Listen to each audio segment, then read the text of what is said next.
नमस्कार. मी राजाराम पाटील, रायगड जिल्हा housing federation अध्यक्ष. या व्हिडिओच्या माध्यमातून हाऊसिंग सोसायट्यांनी सेवा शुल्क आकारण्याची जी पद्धत आहे ती कशी असावी आणि कायदेशीर काय आहे याची माहिती आपल्यापर्यंत पोचवण्याचा प्रयत्न करतो आहे. मंडळी, अनेक ठिकाणी हाऊसिंग सोसायट्या म्हणजे महाड किंवा रायगड जिल्ह्याचं उदाहरण घेतलं तर पनवेल वगैरे सोडल्यास इतर एरियामध्ये खूप छोटे छोटे सोसायटी आहेत. तर या ठिकाणी नियमानुसार सरसकट म्हणजे समान पद्धतीने वर्गणी घेतली जाते आणि काही ठिकाणी ही एरियानुसार वर्गणी आकारणी केली जाते. तर मंडळी, ज्या हाऊसिंग सोसायट्या एरियानुसार वर्गणी सेवा शुल्काची आकारणी करतात ते चुकीचे आहेत, बेकायदेशीर आहेत, त्या कायदेशीर नाही आहेत. लक्षात घ्या. त्या कशा नाही आहेत, का नाही आहेत हे मी तुम्हाला समजून देणारच आहे. तर असं जर कोण असेल तर आता कधी बदल करावा, लगेच मी दाखवला व्हिडिओ तुम्हाला दाखवला आणि तुमच्या लक्षात आलं ही चुकीचं आहे म्हणजे लगेच बदल करावा तर नाही. तर जी तुम्ही पद्धत सुरू केलेली आहे ती बदल करण्याचा अधिकार हा वार्षिक सर्वसाधारण सभेला असतो किंवा विषयक सर्वसाधारण सभेला असतो. जास्तीत जास्त करून वार्षिक सर्वसाधारण सभेला आहे. याचं कारण सांगतो तुम्हाला की वर्षाचं बजेट, अर्थात बजेट हा शब्द हाऊसिंग सोसायटीला खूप मोठा वाटत असेल, पण बजेटच मागील वर्षी झालेला खर्च आणि जमा झालेली वर्गणी याच्यातनं शिल्लक राहिलेले निधी किंवा शिल्लक राहिलेल्या वेगवेगळ्या तरतुदी याचा आढावा वार्षिक सर्वसाधारण सभेमध्ये ऑडिट झाल्यानंतर करून घ्यायचा असतो. आणि मग त्या वार्षिक सर्वसाधारण सभेमध्ये आपल्याला पुढील वर्षासाठी किती रुपयाची वर्गणी आकारावी की कमी करावी, जास्त करावी की कमी करावी हे ठरवायचं असतं. एरियानुसार करावी की न करावी. आणि मंडळी, बायलॉजमध्ये आपल्या स्पष्ट नमूद आहे, ते मी दाखवतो तुम्हाला काय नमूद आहे ते. तर आपल्याला नियम, आपल्या हाऊसिंग सोसायट्यांचे नियम 67(अ)(6) स्पष्ट उल्लेख आहे की सभासदांना समान पद्धतीने वर्गणी आकारणी करावी सेवा शुल्काचे. आता थोडा वेगवेगळे पार्ट आहेत, त्याच्यामध्ये दोन गोष्टी वेगळ्या आहेत, त्या समजून घ्या.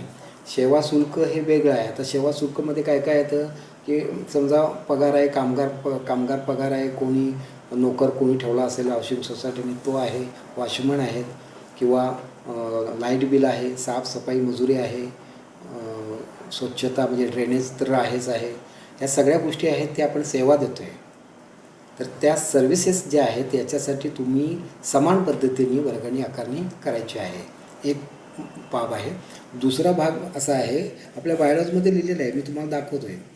त्याच्यामध्ये असं लिहिलेलं आहे की जर का इमारतीची देखभाल दुरुस्ती म्हणजे काही बांधकाम खर्च करावची गरज भासली तर तुम्हाला एरियानुसार करायचं आहे. लक्षात घ्या. आणि म्हणजे याच्यामध्ये काय काय असेल, समजा आपण स्ट्रक्चरल ऑडिट करायची गरज भासली, लक्षात घ्या, तर ते एरियानुसार करावं. ऑडिट फी म्हणा समजा आहे, किंवा ऑडिटरनी समजा दुरुस्ती सुचवल्या, काही स्लॅब किंवा काही प्लॅस्टर हे जर दुरुस्त्या सुचवल्या आणि तो जर खर्च मेजर येणार असेल तर तो एरियानुसार आकारणी करावी.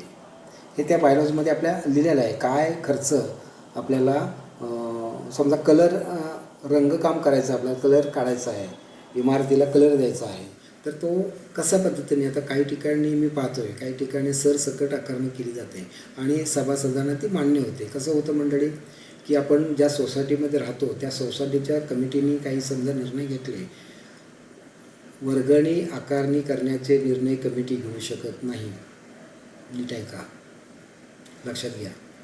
तर ती वार्षिक सर्वसाधारणच सभाच घेऊ शकते, कळते का. तर हे खर्च जे आहेत ते मोठे असतात. समजा कलर काम करायचं आहे, खर्च मोठा आहे, तुम्हाला अधिकार नाहीत संचालक मंडळाला, तर सर्वसाधारण सभेला ते अधिकार आहेत. त्या सर्वसाधारण सभेमध्ये तुम्ही एरियानुसार वर्गणी घेऊ शकता.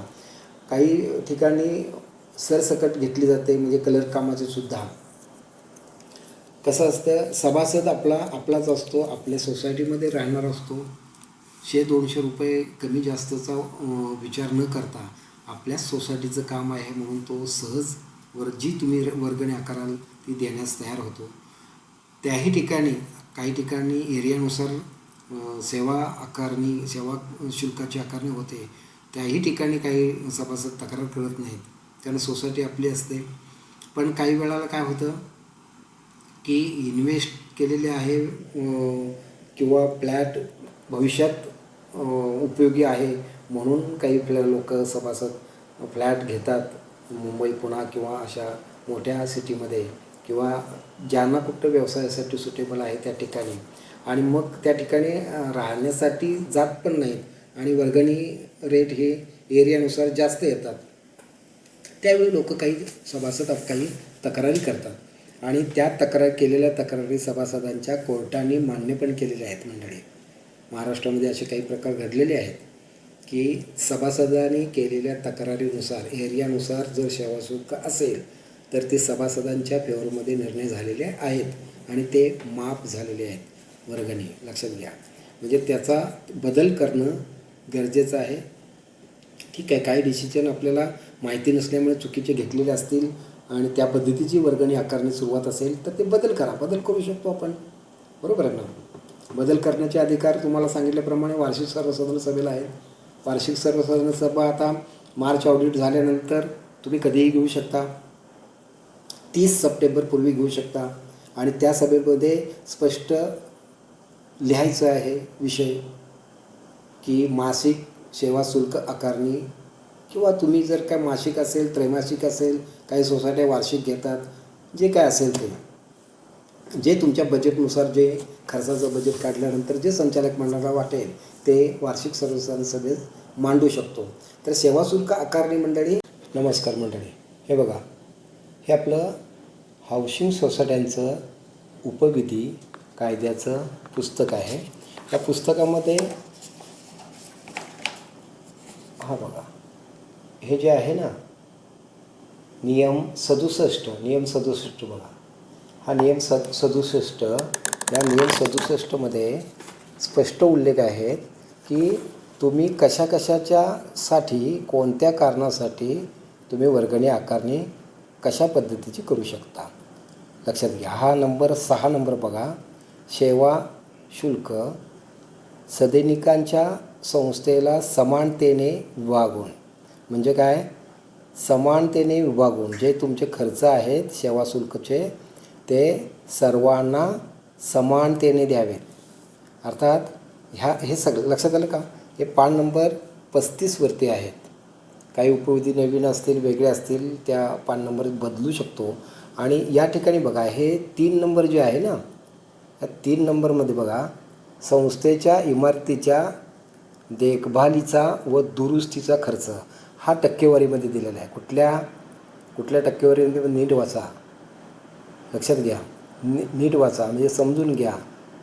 याच्यामध्ये कसं असतं, आपण काही गोष्टीची माहिती पूर्ण नसल्यामुळे अनेक वाद तयार होऊ शकतात आणि अनेक ठिकाणी वर्गणी न देण्याची कारणं, सभासद वर्गणी देत नाही त्याची कारणं ही ठरू शकतात की तुम्ही प्रॉपर वर्गणी आकारणी करत नाही, म्हणून थकबाकी वाढण्याची शक्यता जास्त असते.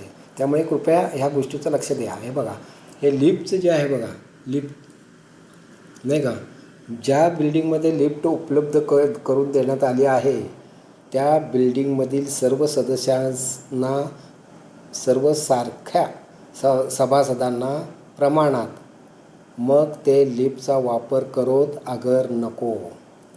काही लोकांचं म्हणणं असतं बघा मंडळी की आम्ही लिफ्ट वापर करत नाही,